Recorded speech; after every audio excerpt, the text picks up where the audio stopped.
Cette semaine à l'émission, nous allons à la rencontre des femmes impliquées dans l'industrie de l'aviation. Elles représentent encore trop l'exception dans leur milieu. On les a donc rencontrées pour connaître ce qui les a menées à choisir ces activités à prédominance encore très masculine. Et dans notre premier reportage, j'ai été invité par une agente de bord d'Air Transat pour découvrir sa nouvelle passion, le vol à voile.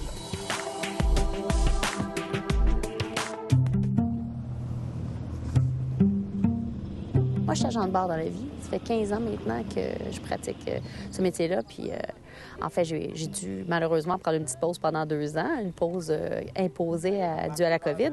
Je suis tellement contente d'être revenue sur la ligne puis de voler. Puis là, aujourd'hui, de le faire, mais de ne pas être en train de servir aujourd'hui, mais plutôt moi-même d'opérer la chose, ça va être vraiment extraordinaire. J'ai été invitée à venir voler de mes propres ailes aujourd'hui. On est à Saint-Dominique, je ne me trompe pas. On a l'air au milieu de nulle part, il y a de l'espace en masse. Fait que je m'en viens suivre une petite formation aujourd'hui avec un planeur. Fait que je suis pas mal excitée. Je viens de poser plein de questions à celui qui va me former aujourd'hui. Puis justement, c'est la base de tout. Il n'y a pas de moteur, il n'y a pas trop d'instruments. C'est pas trop intimidant, je dirais. Fait que pour commencer, je pense que c'est l'idéal. C'est sûr qu'aujourd'hui, en apprenant à voler par moi-même, je pense que je vais aller chercher une petite compréhension puis une connexion avec mes collègues pilotes chez Transat. Il y en a plusieurs d'entre elles et d'entre eux qui ont leur propre appareil puis que ce qu'ils préfèrent par-dessus tout, c'est dans leur temps libre de voler leur appareil, leur petit Cessna. Fait qu'aujourd'hui, je m'en vais chercher. C'est pas un Cessna, on s'entend, mais je sais que c'est une première approche qui va vraiment, je pense, m'être pas mal bénéfique. Nadine, tu viens d'où, toi, pour triper sur l'aviation comme ça? Qu'est-ce qui t'allume? Écoute, c'est très jeune, au secondaire, on avait eu un cours d'éducation choix de carrière et à ce moment-là, on les appelait les hôtesses de l'air. Il y en a une qui était venue nous visiter en classe, puis moi, ça m'a allumé. Non. Ça m'a allumé solide, puis j'étais comme « wow ». Qu'est-ce que ça prend comme qualité pour être un bon agent de bord? Bien, comme on disait tantôt, quelqu'un qui a beaucoup de patience, beaucoup d'entre-gens, surtout.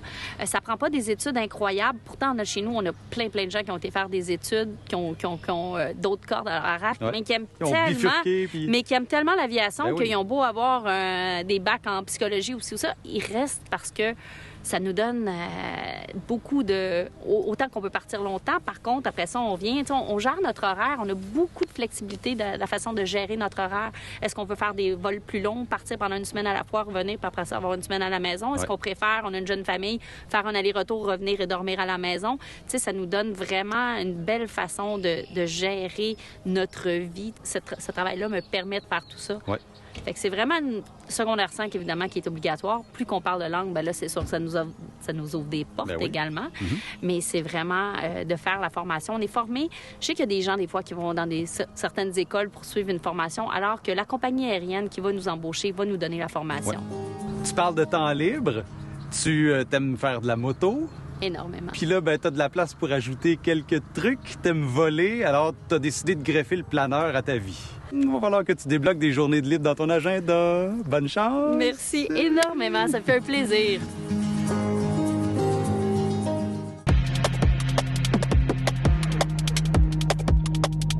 Volaria, c'est une émission de télévision, bien sûr, mais c'est aussi un festival, le Festival Volaria. Je suis avec Maude Paquette, qui est la directrice générale, une collaboratrice également. Maude, allô? Ben, bonjour. Ça fait longtemps qu'on a vu un événement aérien à Mirabel. Et la dernière fois, ça remonte à 1997, Pat, à Mirabel. Et c'était gigantesque, là, il y a eu 85 000 personnes. Volaria, pas juste un festival aérien ou un événement aérien, un spectacle, ce qu'on appelle un pageant. C'est vraiment un festival, ça englobe plein de choses. Là. Oui, Volaria, ça va sortir de la boîte traditionnelle, si on veut, là, des air shows qu'on connaît, qui sont très populaires aux États-Unis, un petit peu au Canada aussi de plus en plus. On sort de la boîte traditionnelle parce que c'est vraiment une immersion dans l'univers de l'aviation at large. Là. On va mettre l'emphase sur les opportunités de carrière de l'aéronautique. Il faut savoir qu'à Mirabel, par exemple, 1 emploi sur 3 est dans le secteur aéronautique. C'est gigantesque. Oui. Et on va parler aussi de tout ce qui s'en vient dans le futur. Donc, dans le quartier du futur de Volaria, on va voir, entre autres, le taxi aérien du futur. Donc, tout ce qui a trait à la mobilité aérienne de demain. Donc, il y aura un côté environnemental assez important. Là. Oui. Quoi le plus grand défi pour vous autres? Le plus grand défi, c'est... Mon Dieu, j'aurais dit l'emplacement, mais c'est même pas un défi parce qu'on a le site rêvé pour recevoir un événement comme ça. C'est l'endroit de choix. Le complexe Icare, c'est 5,5 millions de pieds carrés. On attend cette année là, un 50 à 60 000 personnes sur les 2 jours. Le défi, c'est au niveau de la logistique de s'assurer qu'on peut recevoir tout ce monde-là. Ouais. C'est pour ça que c'est important d'acheter nos billets à l'avance. Je te dirais, Patrick, là, les billets, il faut les acheter à l'avance. Les billets de stationnement aussi, Ouais. parce que ça va être un gros événement. C'est le plus grand défi. On a parlé des invités de renom. Parlons donc de la programmation. Ben oui. Oui, c'est vrai. On a une programmation vraiment super impressionnante. Il faut savoir, Pat, que le samedi et le dimanche, c'est 2 programmations qui diffèrent beaucoup d'une journée à l'autre. Le samedi, c'est la journée qui commence plus tard. On ouvre les portes à midi, mais le spectacle aérien commence à 15h30 et se termine en night show, en spectacle nocturne. Ça, c'est rare. Là. Tout à fait. On le voit beaucoup aux États-Unis, moins au Canada encore à ce jour. Mais maintenant, il y a des avions qui mettent de la pyro sur leurs ailes, des LED en dessous de la bédaine de l'avion. Ouais. C'est super cool à regarder. Il y a entre autres Ghostwriter, qui est Nathan Hammond, qui va être là. Un Américain. Et on a le planeur Manfred Radius, qui est un Torontois. Un monsieur de 80 quelques là, qui vole dans son planeur. C'est superbe à regarder. Donc, la pyro sur les ailes. Puis nous, on va venir bonifier ça le samedi, le spectacle nocturne, avec la pyro, son, lumière, DJ. Je vais pas tout dire maintenant, là, mais il y a plein de trucs très cool qui s'en viennent. Puis ça se poursuit le dimanche. Oui, exactement. Le dimanche, c'est la journée qu'on pense qui va être plus familiale. Les portes ouvrent plus tôt, donc à 10 h. Et puis, on a, c'est les mêmes performeurs, comme je te disais tantôt, mais c'est une programmation de jour. Donc, les Snowbirds, le CF-18, le F-16 Viper. On a Martin Yvon, qui est probablement le pilote le plus impressionnant au Canada, qui fait de la haute voltige à couper le souffle. On l'a vu d'ailleurs l'année dernière lors des Montgolfières. Ouais. On a Pete McLeod, qui est le champion canadien de Red Bull Air Race, qui va être là. On fait une simulation aussi de course entre un avion et une voiture supercar. Ouais. Donc, ça va être... Il y a beaucoup de choses à voir pendant Volaria. Il y en a pour tous les goûts aussi. C'est très familial. Bravo. Merci Maud. Merci beaucoup.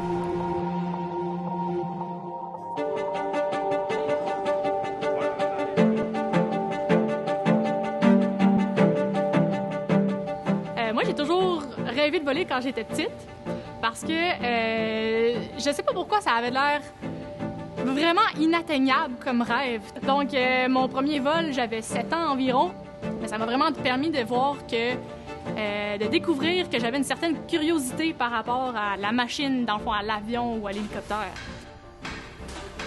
Mon cheminement, quand je suis venue à l'ENA, ça a été de choisir d'abord la technique de maintenance d'aéronefs, parce que c'était la technique qui touchait beaucoup plus à la mécanique. J'adore résoudre des problèmes. C'est vraiment là-dedans que je m'épanouis le plus. Puis, je sais que quand il y a un problème, quand il y a un snag, qu'on appelle, c'est de trouver des problèmes, de où ça vient, de où ça part, est-ce qu'on change la pièce, est-ce qu'on la répare. Puis moi, c'est vraiment ça qui m'attire dans les avions, dans les hélicoptères. Les filles en aéronautique, il y en a de plus en plus. Ma mère voulait être mécanicienne. Quand elle essayait de rentrer au cégep en tant que mécanique, c'était impossible qu'une femme rentre comme mécanicienne.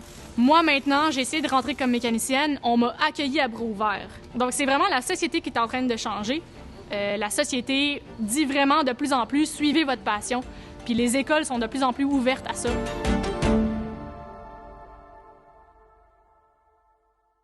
Pourquoi les astronautes flottent-ils quand ils sont dans l'espace?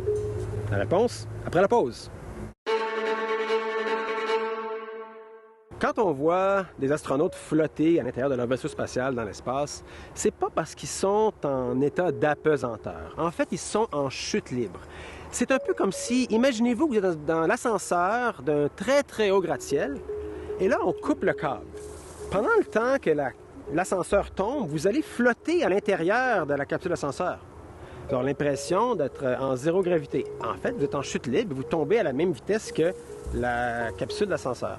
C'est la même chose qu'un astronaute dans l'espace. Le vaisseau spatial qui est en orbite autour de la Terre, en fait, il est en chute libre. Mais il va tellement vite par en avant que la courbe de sa chute est exactement calquée sur la courbure de la Terre. Ce qui fait qu'on tombe sans arrêt. Et à l'intérieur de ce vaisseau spatial en chute libre, l'astronaute, lui aussi, est en chute libre, On a l'impression de flotter par rapport au vaisseau autour de nous. Mais en réalité, la gravité est encore là, un peu comme on est en ce moment au sol. Sauf que c'est le mouvement qui crée cette illusion de chute libre.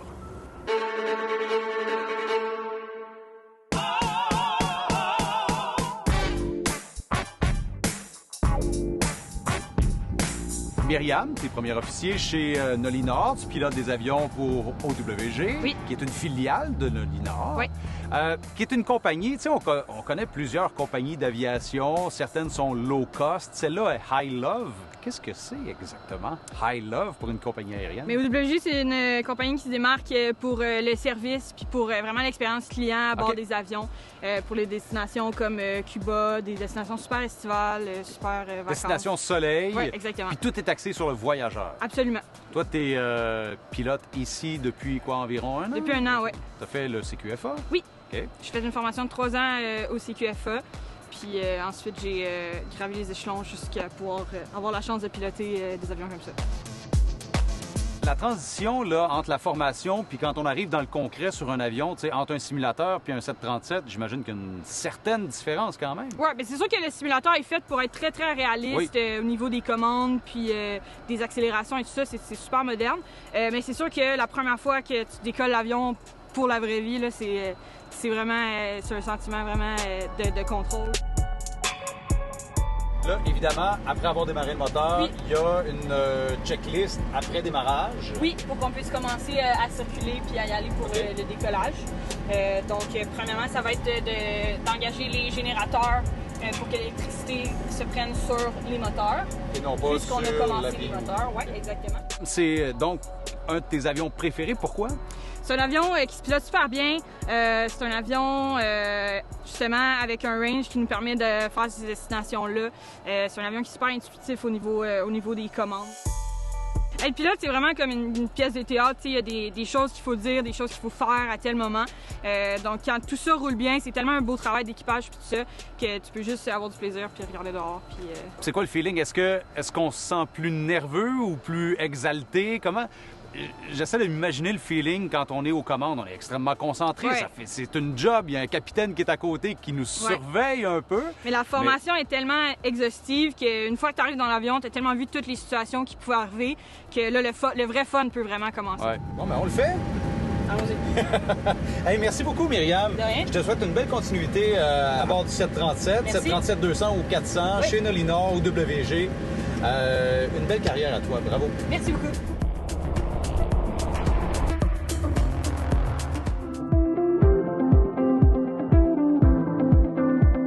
Aujourd'hui, c'est le plus gros événement de la COPA. C'est notre RVA national. Puis on a un salon d'exposants aussi.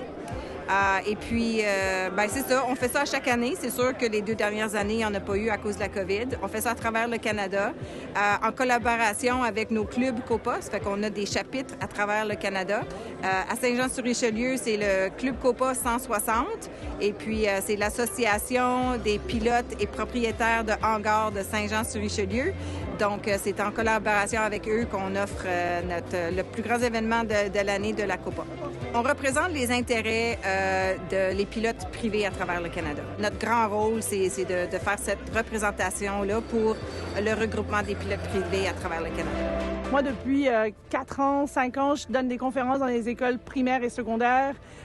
J'ai créé une entreprise qui s'appelle Jamais sans elle, AILES. En fait, on est à peu près 5,6 % des pilotes, on est femmes. Si on regarde juste les pilotes commerciales, donc qui travaillent pour les compagnies aériennes, là, ça monte à 7 %. C'est un peu un cercle vicieux. Il n'y a pas assez de modèles, donc les filles ne pensent pas à faire ça comme activité ou comme carrière.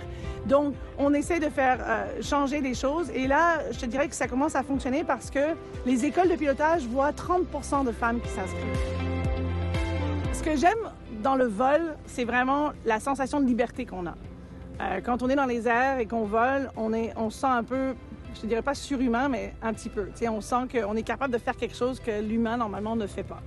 Mais la chose que ça m'a appris le plus, que j'ai jamais pensé initialement, c'est la perspective.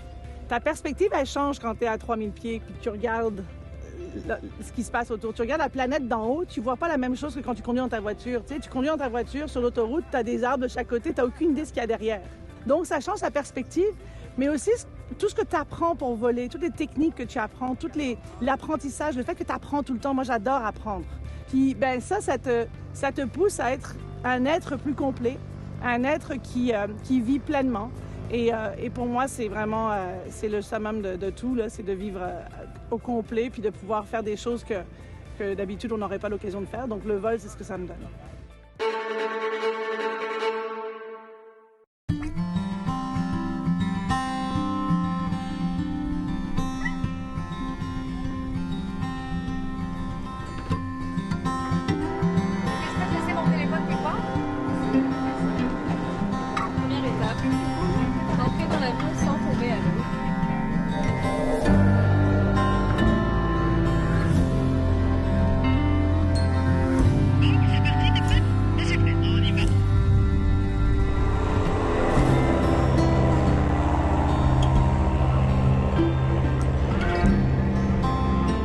Merci de l'invitation. Oh ben, ça me fait plaisir. Je suis super contente qu'on puisse faire ça ensemble aujourd'hui. Pour moi, c'est une première expérience. Puis je trouve ça le fun que ce soit une femme parce que j'ai l'impression qu'il y en a peu dans le milieu de l'aviation. Oui, effectivement, on n'est pas beaucoup, mais on essaye vraiment de serrer les coudes entre femmes. Et moi aussi, ça me fait plaisir de t'emmener. Et à chaque fois que j'emmène une femme, je suis toujours plus heureuse encore que d'emmener un homme. Et c'est fou à quel point il y en a peu. Tu sais, quand j'ai entendu la statistique, là, j'ai fait, voyons donc, je pense que c'est à peu près comme 4 % des femmes qui sont dans le milieu. Est-ce que tu en as côtoyé beaucoup?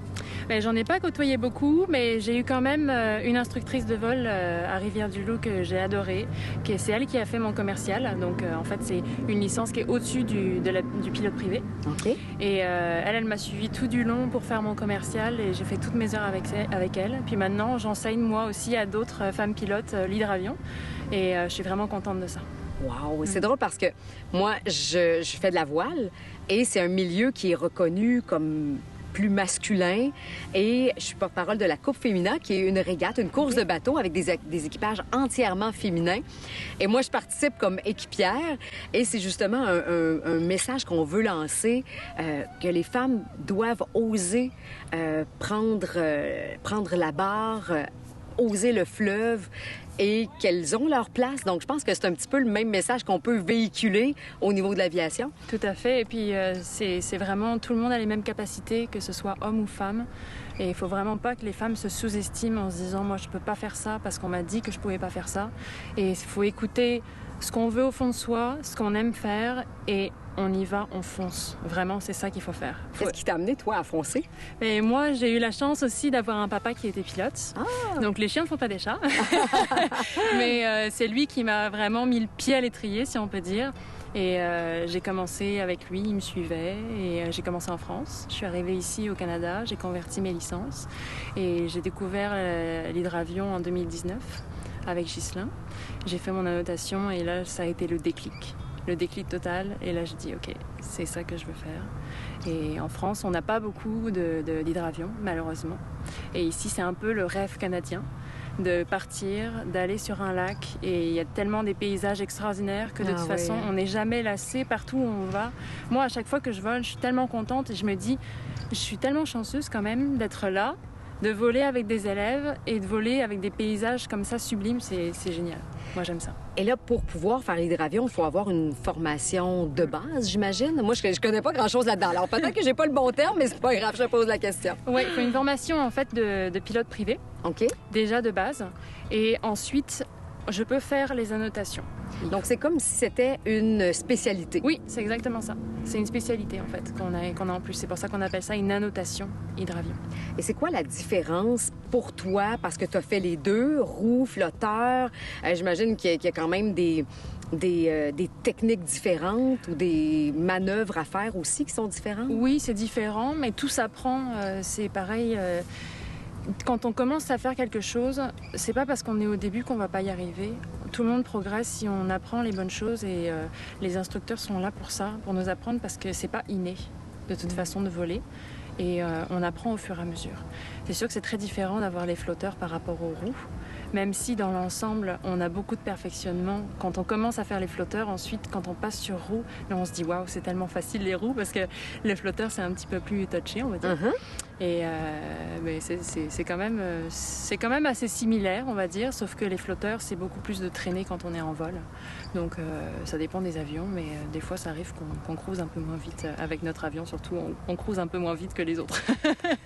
Je trouve ça super intéressant parce que moi, je fais de la voile et quand je suis sur l'eau, il y a un sentiment qui est indescriptible. Je décroche totalement. Est-ce que tu vis la même chose toi, dans les airs? C'est la liberté totale. Ouais, hein? La liberté d'être en hydravion particulièrement parce qu'on peut se poser à beaucoup de places, vraiment. Et à chaque fois, on voit de l'eau. C'est sécuritaire, c'est bien. On se pose ici. On demande l'autorisation s'il faut demander l'autorisation, mais si jamais il n'y a personne, on n'a pas besoin de demander l'autorisation. Et puis, on s'accoste à un quai ou on se beach sur la plage. Et on est vraiment comme en vacances tout le temps. Et c'est ça la liberté le plus merveilleux là-dedans.